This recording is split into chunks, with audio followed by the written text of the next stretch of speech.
Dice así la palabra del Señor. Por lo demás, hermanos míos, fortaleceos en el Señor y en el poder de su fuerza. Vestidos de toda la armadura de Dios, para que podáis estar firmes contra las acechanzas del diablo. Porque no tenemos lucha contra carne y sangre, sino contra principados, contra potestades, contra los gobernadores de las tinieblas de este siglo, contra huestes espirituales de maldad en las regiones celestes. Por tanto, tomad toda la armadura de Dios, para que podáis resistir en el día malo, y habiendo acabado todo, estar firmes. Estad pues firmes, ceñidos vuestros lomos con la verdad, y vestidos con la coraza de justicia, y calzados los pies con el apresto del evangelio de la paz. Sobre todo tomad el escudo de la fe, con que podáis apagar todos los dardos de fuego del maligno, y tomad el yelmo de la salvación y la espada del Espíritu, que es la palabra de Dios, orando en todo tiempo con toda oración y súplica en el Espíritu, y velando en ello con toda perseverancia y súplica por todos los santos, y por mí, a fin de que al abrir mi boca me sea dada palabra para dar a conocer con denuedo el misterio del Evangelio, por el cual soy embajador en cadenas, que con denuedo hable de él como debo hablar. Señor, añada bendición a su palabra. Amén. Vamos a orar. Señor Dios eterno y todopoderoso, eres bendito por los siglos. En este momento, Señor, nos acercamos al estudio de tu palabra, a este sermón, Señor, que es conforme a tu voluntad, para nosotros, Señor, ser edificados en tu palabra, animados, exhortados, guiados, sustentados en ella, Señor. Tanto te pedimos que tú nos ilumines, Señor, con tu Santo Espíritu, y nos des sabiduría para comprender lo que la palabra en este día nos enseña.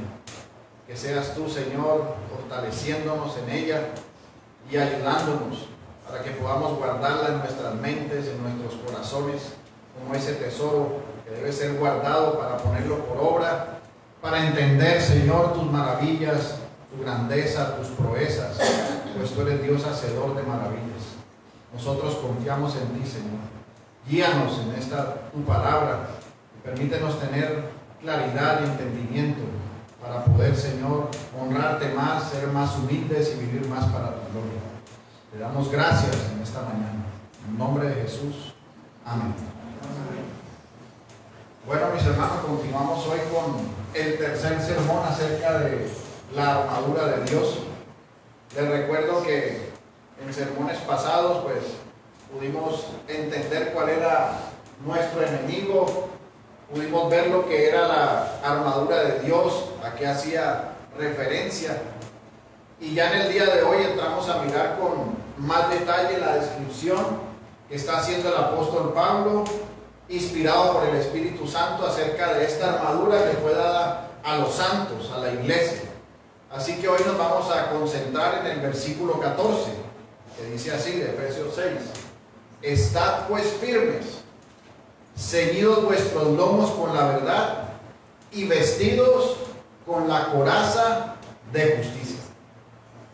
Aquí nosotros encontramos dos elementos que hacen parte fundamental de la sociedad y de la vida de los hombres. Encontramos la verdad y la justicia. Nosotros podemos deducir que hay una que conduce a la otra, pues una justicia sin verdad es simplemente corrupción y abuso del derecho, y una verdad sin justicia es simple conocimiento, pues no habrían los dientes necesarios para que esa verdad reine. Por eso quiero que antes de iniciar tomemos el concepto secular de lo que es verdad y de lo que es justicia.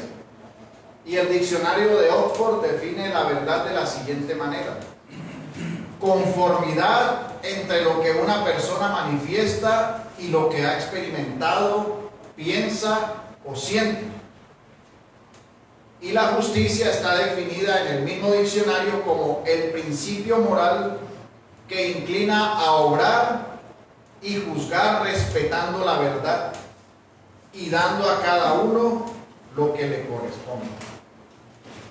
Al ver estas definiciones, confirmamos que no hay justicia sin verdad. Teniendo estas definiciones en mente, debemos preguntarnos entonces, delante de nuestro Dios, ¿a cuál verdad, a cuál justicia se refiere nuestro texto de hoy? Y para ello, mis hermanos, debemos, primero que todo, exaltar que nuestro Dios Todopoderoso es la verdad misma. La verdad es un atributo de nuestro Dios. En nuestro Dios no hay mentira. Dice la palabra en Números 23:19. Dios no es hombre para que mienta, ni hijo de hombre para que se arrepienta. Él dijo y no hará, habló y no ejecutará. Y Deuteronomio 32:4 dice: Él es la roca cuya obra es perfecta, porque todos sus caminos son rectitud, Dios de verdad y sin ninguna iniquidad en él, es justo y recto. Así que la verdad que nos ciñe es la verdad misma de nuestro Dios, expresada en su santa palabra, en donde nosotros encontramos la verdad del Evangelio, la verdad de sus promesas, la verdad de sus amenazas y de sus juicios. Pues como decía el filósofo Pitágoras, cuando le preguntaron que cómo hacían los hombres para ser más como Dios, él respondió: los hombres son más como Dios cuando hablan la verdad. La verdad es la parte esencial de nuestra vida. Nosotros debemos estar llenos de ella, expresarla en todo lo que hacemos y en todo lo que vivimos, pues debe ser conforme a nuestro Señor. Y en relación a la justicia, esta verdad expresada que muestra el carácter de nuestro Dios, nos lleva al entendimiento de su carácter moral, de su rectitud, de su integridad. Y ese carácter moral está plasmado en la ley moral de nuestro Dios, que es el estándar más grande de la verdad de nuestro Dios que existe y que demanda que los hombres ejerzan en todo lugar. Y bajo ese principio nuestro Dios ejerce un justo juicio sobre los hombres. Por esa verdad los hombres son juzgados. Y nosotros sabemos que por la condición natural de cada hombre, al acercarse a la verdad de nuestro Dios, al acercarse a la ley moral de nuestro Dios, todos somos culpables. Pues no hay justo ni aun uno. Todos somos dignos del justo juicio de nuestro Dios. Pues la justicia de nuestro Dios aplicada a nosotros trae a nuestra vida una condena eterna. Solo por nuestro Señor Jesucristo, que imputó su perfecta justicia a nosotros, es que somos librados nosotros de este justo juicio, por la obra en la cruz de nuestro Señor Jesucristo. Dice Jeremías 23:6: en sus días será salvo Judá, e Israel habitará confiado, y este será su nombre, con el cual le llamarán Jehová justicia nuestra. Este es un tipo de Cristo. Cristo nuestra justicia. Así que en esta mañana lo que quiero es que, teniendo en mente lo que estamos viendo en esta introducción de lo que es verdad y justicia, vayamos al desarrollo de este tercer sermón. Y lo vamos a hacer bajo dos ítems naturales del texto, para que podamos comprenderlo y tengamos mayor luz en lo que la palabra está diciendo. El primero que vamos a ver es que es ceñir los lomos con la verdad. Y el segundo, que es la coraza de justicia.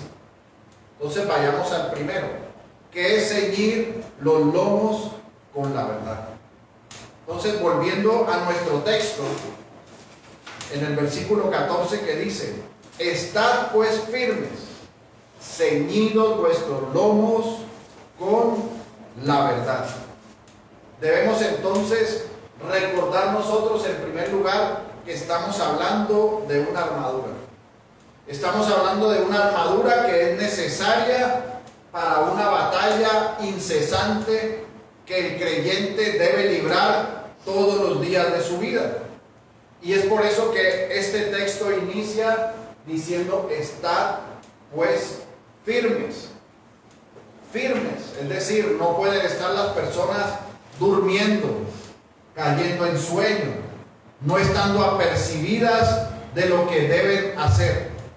Y este principio de ceñir los lomos lleva a eso, lleva a estar firme.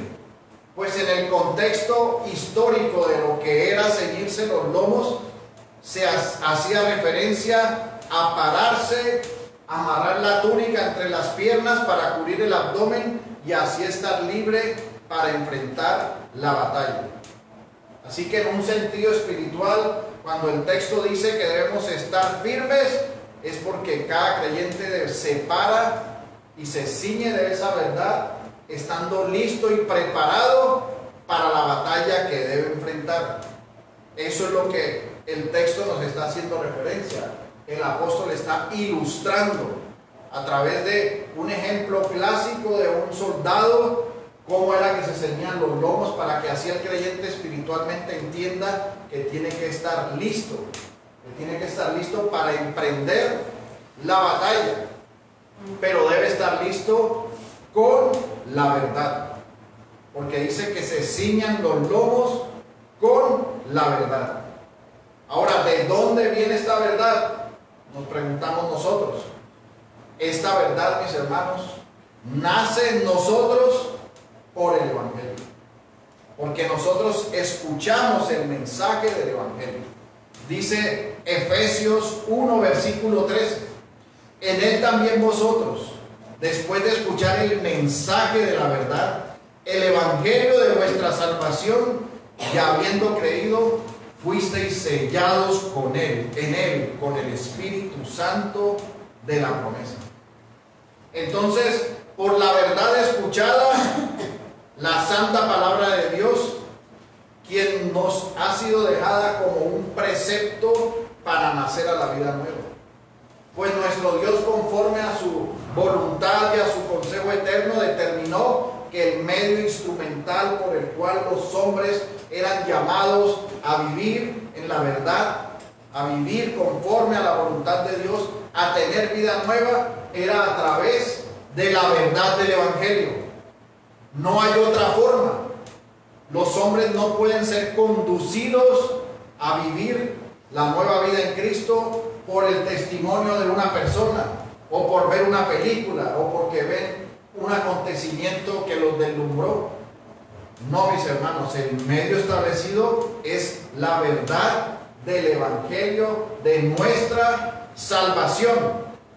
Y cuando ese Evangelio es eficaz en el corazón de los hombres, es el punto de partida para que se puedan ceñir los lomos de la verdad. Pues nosotros, antes de escuchar la verdad, vivíamos en la mentira, en el engaño, aún siendo moralistas, aún tratando de hacer las cosas socialmente correctas, las cosas sin corrupción, hablando la verdad, no engañando, haciendo las cosas correctamente. Aún de esa forma, nuestra condición natural determinante era el pecado.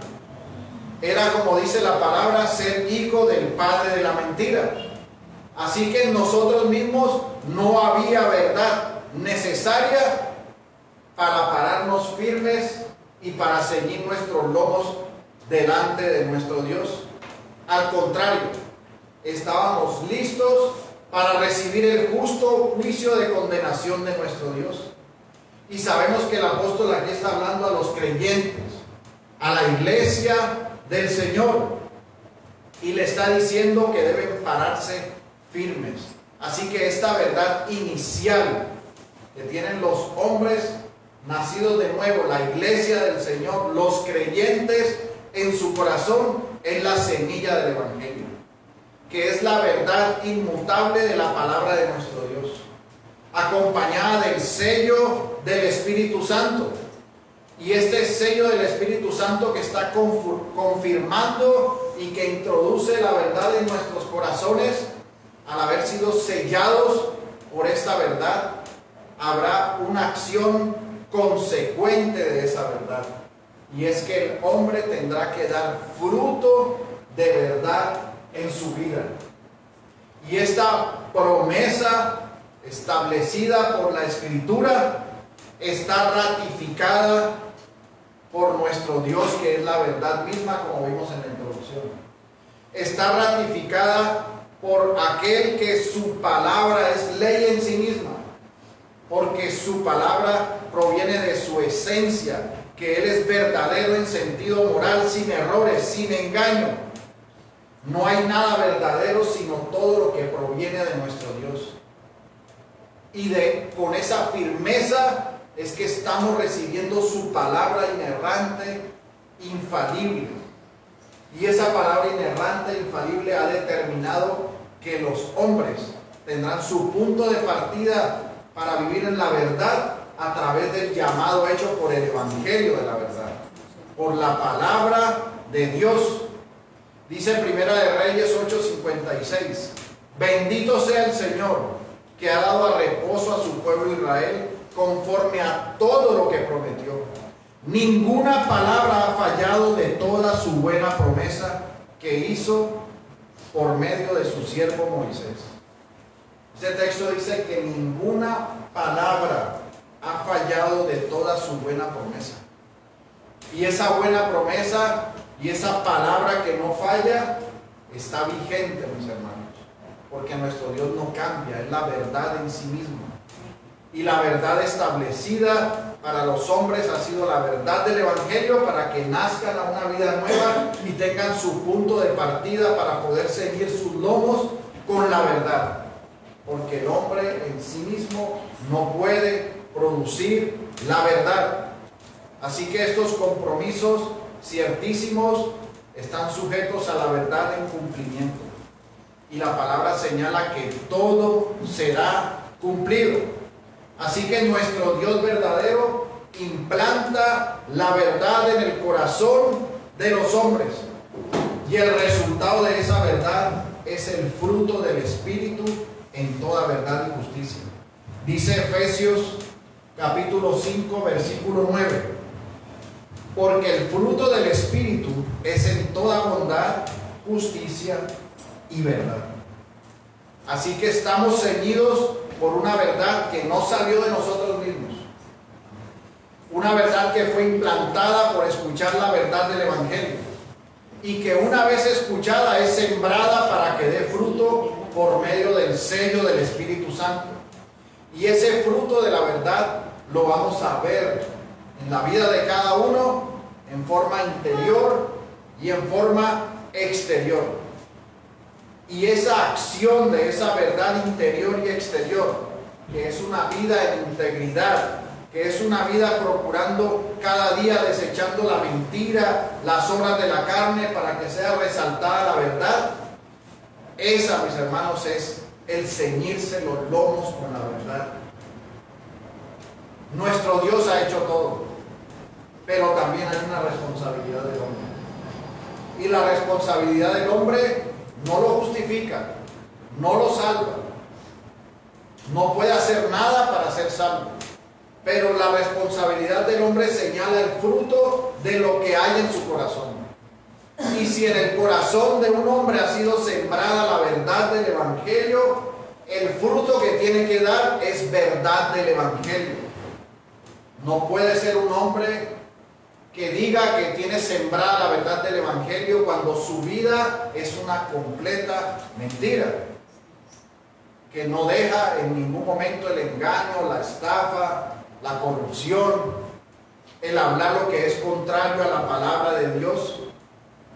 No se puede existir, no puede darse ese fruto. Si está dando ese fruto es porque no ha nacido de nuevo. Porque el creyente que nace de nuevo en la verdad entiende que tiene esta estructura vital en su vida. Esa verdad que nace en el corazón, ese sello del Espíritu Santo, ese fruto de la verdad, es una estructura para el creyente. Es lo que lo prepara para estar listo para la batalla. Dice Isaías 5:27. No habrá entre ellos cansado ni quien tropiece. Ninguno se dormirá ni le tomará sueño. A ninguno se le desatará el cinto de los lomos, ni se le romperá la correa de sus sandalias.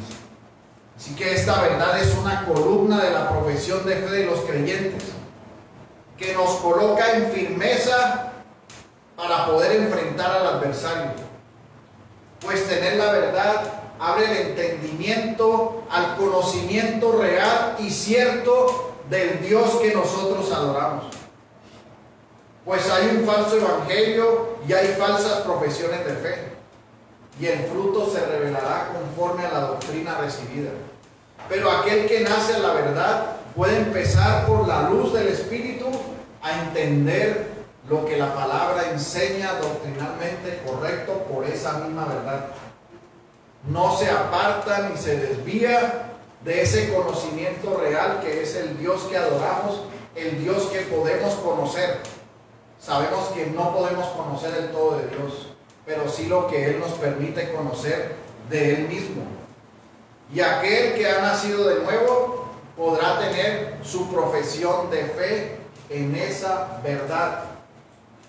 Pues existen los engaños, existe la apostasía, existe una falsa verdad que quiere generar en el hombre una falsa estructura de firmeza, cuando de esa manera no podrá pararse firme delante de Dios ni delante de su trono.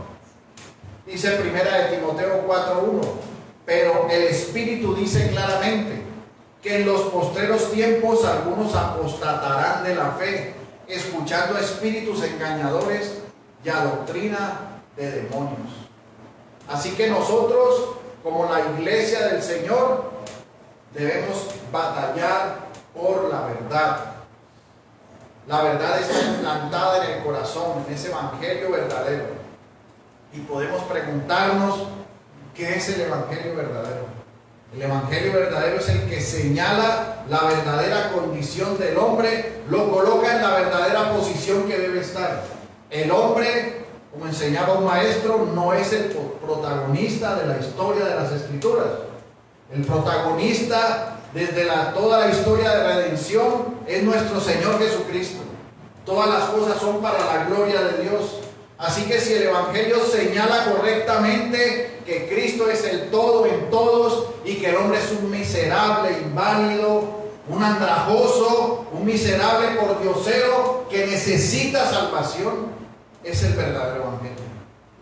Que entiende que el hombre debe ser librado de la ira de Dios y que necesita del Salvador para sostenerse todos los días de su vida. Pero si usted escucha un evangelio donde usted es el protagonista, donde usted es el campeón, donde usted a todo le hará frente porque tendrá todas las riquezas y los deseos naturales, mi hermano, salga corriendo. Porque esa es la verdad a la que está apuntando la palabra. La verdad del evangelio no es eso. La verdad del evangelio es reconocer lo que somos delante de Dios. Ese es el punto de partida de tener esa verdad que nos llevará a estar ceñidos nuestros lomos, a la comprensión de nuestra necesidad y dependencia de Cristo. Y esa verdad ha sido dada a la iglesia del Señor para ser administrada, para que en la iglesia del Señor se predique esa verdad, para que esa verdad sea dada a todos los hombres para su conocimiento y para que los creyentes se fortalezcan en esa verdad y viviendo en esa verdad estén ceñidos sus lomos preparados para la batalla, firmes delante del adversario y firmes para enfrentar la vida cristiana.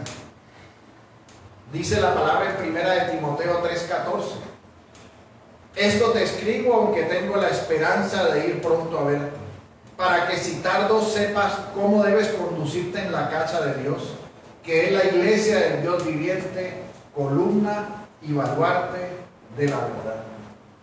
La iglesia camina en el mundo proclamando a Cristo, y por la acción soberana de nuestro Dios sus elegidos creerán y serán añadidos, y por esa verdad que se predica, mis hermanos, estamos firmes, ceñidos nuestros lomos en el Señor. Así que en el entendimiento de lo que es estar ceñidos los lomos con la verdad es estar firmes por medio de la verdad que nos ha sido dada a través del Evangelio de nuestro Señor Jesucristo, implantada en nosotros en el nuevo nacimiento, pero alimentada y fortalecida y mostrada desde nuestro interior a nuestro exterior por una vida de verdad santa que agrade a nuestro Dios, alejados de la mentira, del engaño, de las falsedades, viviendo para la gloria de Dios. De esa forma estarán ceñidos nuestros lomos con la verdad.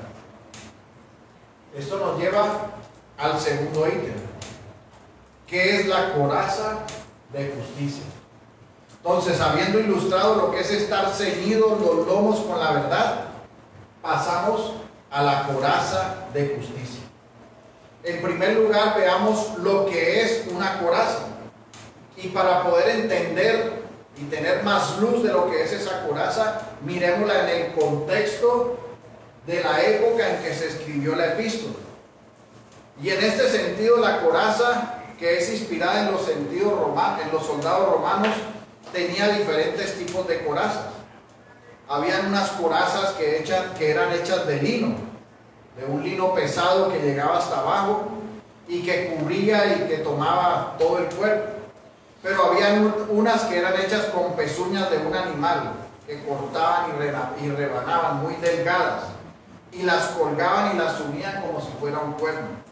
Pero también habían otras que eran hechas de un material de cuerno, con pezuñas, y habían otras a las cuales el lino se le colgaban unos pequeños pedazos de metal, hasta llegar a la coraza con la que estamos nosotros familiarizados históricamente, que era la que es de metal fundido. Era como un plato de metal fundido que cubría el pecho desde el cuello hasta los muslos. Es decir, que estaba cubriendo un área vital en la batalla. Ese es el que usted ve en las películas o en los documentales históricos, el pecho con el águila del Imperio Romano plasmada, que cubría desde el cuello hasta abajo, cubriendo las partes vitales, el corazón y las entrañas. Ahora, ¿cómo podemos nosotros asociar eso a la vida espiritual? Mis hermanos, esa coraza que cubría físicamente en la batalla el corazón y las entrañas, espiritualmente esa coraza de justicia cubre dos partes vitales de nuestra vida espiritual: nuestro corazón y nuestras entrañas o nuestras emociones.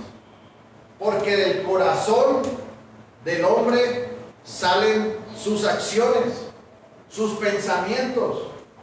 Dice la palabra en Mateo 15:18, pero lo que sale de la boca del corazón sale, y esto contamina al hombre. Porque del corazón salen los malos pensamientos, los homicidios, los adulterios, las fornicaciones, los hurtos, los falsos testimonios, las blasfemias. Y Proverbios 4:23 señala: sobre toda cosa guardada, guarda tu corazón, porque de él mana la vida. Estos textos muestran el corazón como una parte vital, pues de él terminan nuestros pensamientos y acciones. Por lo que la coraza está protegiendo esta área vital de nuestra vida para que no recibamos pensamientos que nos van a alejar de la voluntad de nuestro Dios, que nos van a poner contrario a lo que el Señor demanda de nosotros. Y en relación a las entrañas, podemos leer nosotros en Job 30:27: mis entrañas se agitan y no reposan, días de aflicción me han sobrecogido. Y Jeremías 31:20 dice: no es Efraín hijo precioso para mí, no es niño en quien me deleito, pues desde que hablé de él me he acordado de él constantemente. Por eso mis entrañas se conmovieron por él.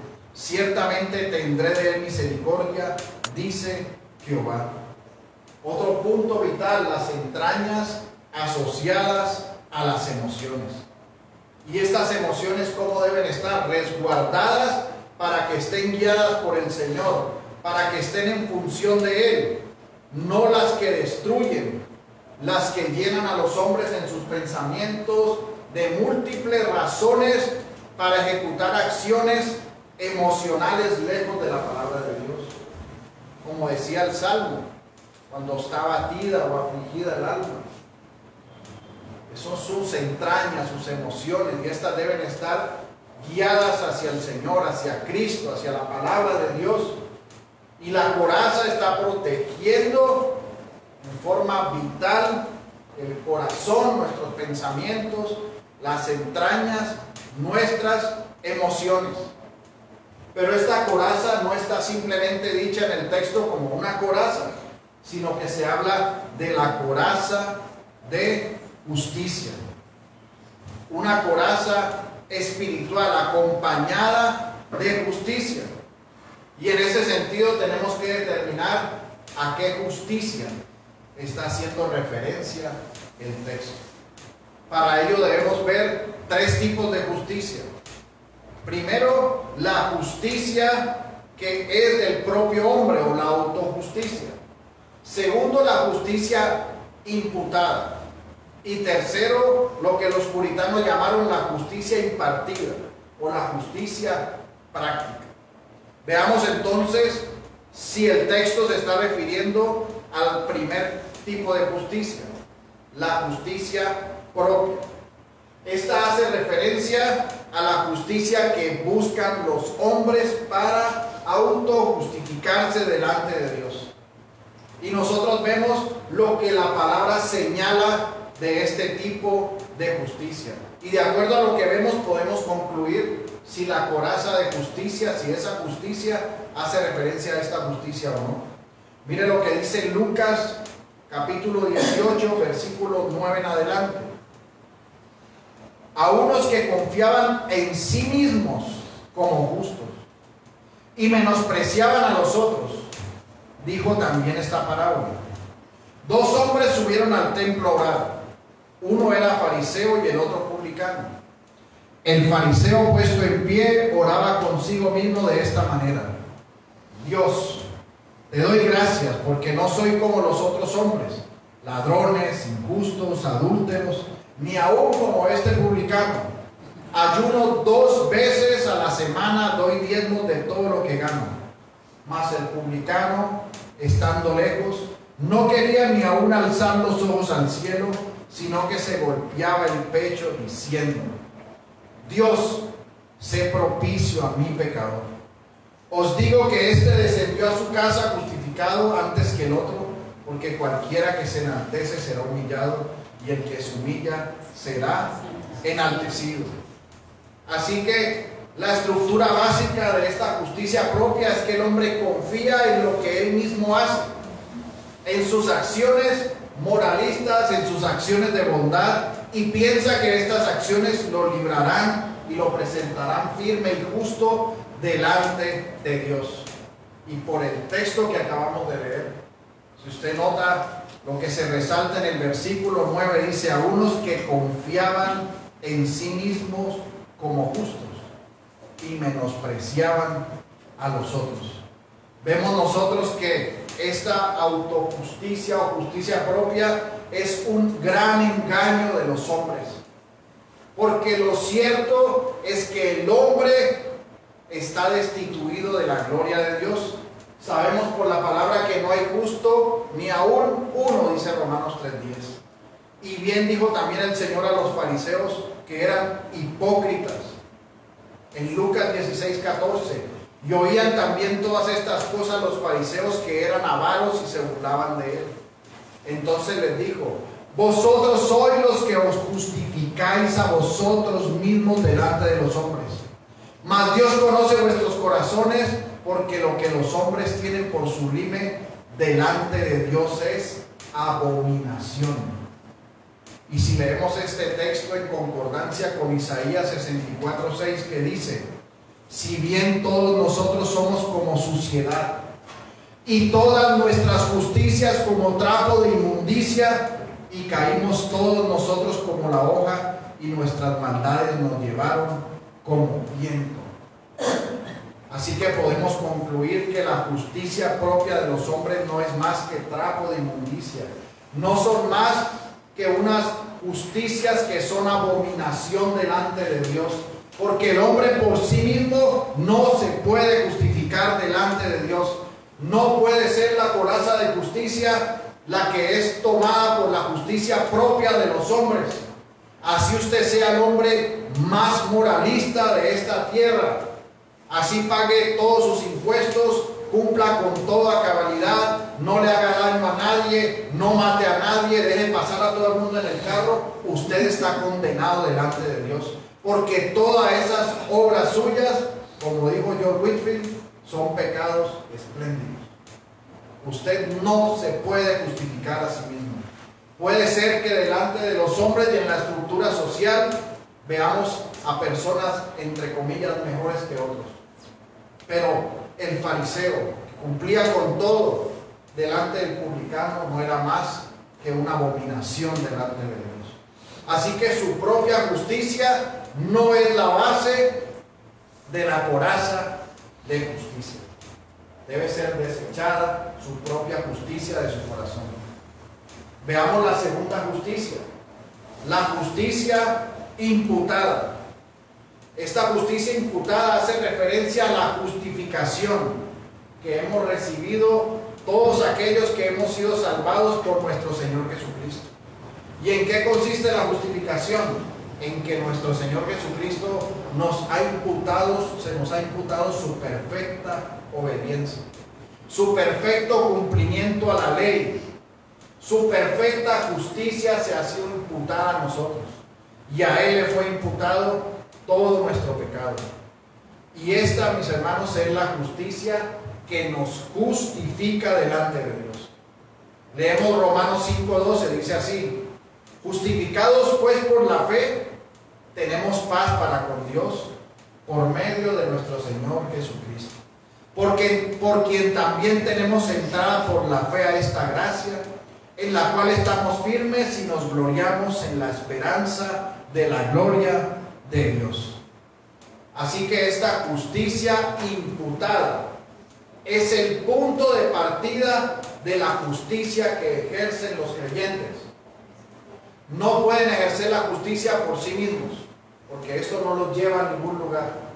Pero así como en la verdad y en el ceñirse los lomos con la verdad, hubo un punto de partida de esa verdad, que era el haber sido llamado eficazmente por la verdad del Evangelio. En la coraza de justicia hay un punto de partida para que el hombre ejerza la justicia, y esa es que haya recibido la justicia imputada de Cristo en su corazón. Si ha sido justificado por el Señor, en ese momento ha sido guardado y protegido en unión con Cristo. Pero además de esto, mis hermanos, necesita una justicia práctica. Sabemos que la justicia imputada de nuestro Señor Jesucristo nos cubre y nos coloca en el punto de resistir, pues esa justicia imputada es la que está en un corazón regenerado. Pero a esa justicia imputada le es necesaria la justicia práctica. Al igual que aquel que tuvo el punto de partida en la verdad debe vivir en el fruto de la verdad, aquel que ha sido justificado tiene que vivir una vida en el fruto de la justicia de Dios. Como dice Efesios 5:9, porque el fruto del Espíritu es en toda bondad, justicia y verdad. Ahora, esta justicia práctica o justicia impartida no es una justicia salvífica. Es una justicia que es el resultado de la justicia imputada de Cristo en el corazón de los hombres. Y así muestra el hombre y revela ese fruto del Espíritu que hace referencia a una vida en santidad, a una vida de piedad para la gloria de Dios, a una vida de integridad, de devoción. Y esa sí es la coraza de justicia, la que está compuesta por la justicia imputada y la justicia impartida. Porque usted no puede menoscabar lo que Dios ha hecho en su vida, diciendo de que como fue cubierto con la justicia imputada, usted puede hacer todo lo que quiera, porque ya Cristo pagó. Es cierto que nuestro Señor pagó. Es cierto que no hacemos nada para nuestra salvación, no añadimos nada para recibir la justicia perfecta de Cristo. Pero el resultado de alguien que recibe la justicia de Cristo es de que vivirá una vida apartada del pecado, batallando y mortificando el pecado. Esto lo señaló el apóstol Pablo cuando en su tiempo también le dijeron: ya si tú dices que estamos justificados, entonces hagamos lo que queramos. Y él respondió en Romanos 6:1: ¿qué pues diremos? ¿Perseveraremos en el pecado para que la gracia abunde? En ninguna manera, porque los que hemos muerto al pecado, ¿cómo viviremos aún en él? ¿O no sabéis que todos los que hemos sido bautizados en Cristo Jesús hemos sido bautizados en su muerte? Porque somos sepultados juntamente con él para muerte por el bautismo, a fin de que como Cristo resucitó de los muertos para la gloria del Padre, así también nosotros andemos en vida nueva. Así que ser portador de la coraza de justicia es andar en la vida nueva. ¿Cómo debe caminar? En santidad, viviendo como Cristo en una vida práctica. Cristo es nuestro ejemplo.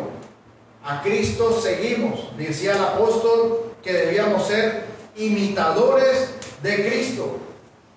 Y esta vida en santidad es una vida que va acompañada del contentamiento.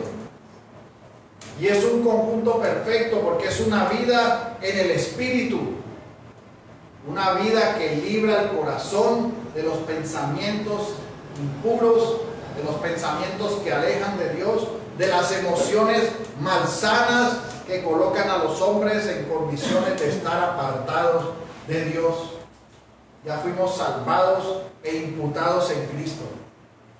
Así que el creyente que vive en su justicia práctica sabe que sus pensamientos deben ser como lo señala la verdad de la Escritura en Filipenses 4:8.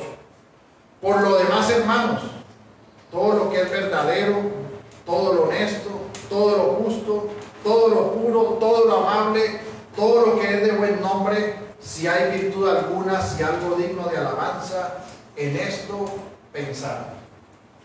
Mis hermanos, ceñir los lomos y tener la coraza de justicia se determinan por la acción del fruto de la vida del creyente. Usted no se está colocando una armadura sobrenatural en la cual usted se queda sentado y no hace nada. Usted es un soldado, está en una iglesia militante y la palabra está mostrando que debe vivir en la verdad y que debe vivir en santidad si usted está ceñido sus lomos y si usted tiene la coraza de justicia. Y la iglesia tiene que despertar y la iglesia tiene que mostrar en su vida esa santidad progresiva, dejar las obras de la carne, tener una vida en el Espíritu, si es que tenemos la coraza de justicia, si es que están ceñidos nuestros lomos con la verdad. Y cada uno de ustedes debe examinarse a sí mismo y preguntarse en su corazón si están viviendo con sus lomos ceñidos, si la verdad de la palabra de Dios es lo que prima en su vida día a día. Debe estar examinándose a sí mismo si la coraza de justicia lo acompaña, si sus pensamientos y sus emociones son conforme al Señor, o son llevados ustedes en sus pensamientos y emociones por todo viento de doctrina de un lugar a otro, por las modas de este mundo, por los anhelos de este mundo perecedero que un día terminará con el justo juicio de nuestro Dios. Si usted está viviendo lejos de Cristo, arrepiéntase. Recuerde que su propia justicia no lo librará del infierno. Solo Cristo lo puede librar de la condenación eterna. Y solo en Cristo y corriendo a Cristo encontrará el descanso para su alma. Y ustedes, los creyentes, mis hermanos que están aquí sentados, hay un ánimo, una exhortación para que vivamos ceñidos nuestros lomos en la verdad y con la coraza de justicia para la gloria de nuestro Dios. Oremos, mis hermanos. Señor Dios, Dios eterno y Dios bondadoso, justísimo, santísimo, quien cumples tus promesas, Señor, pues tú no mientes ni te arrepientes. Tú eres la verdad en ti mismo y esa verdad nos las has comunicado a través de tu santa palabra. Y esa verdad es la que implantas en nuestro corazón para que vivamos vidas en el fruto de la verdad. Y nos has dado una coraza de justicia, nos has imputado tu perfecta obediencia siendo justificados, siendo Cristo nuestra justicia, para que vivamos también en una justicia práctica, en una vida santa, de piedad y devota. Ayúdanos, Señor, para que podamos nosotros obedecer lo que tú demandas de nosotros.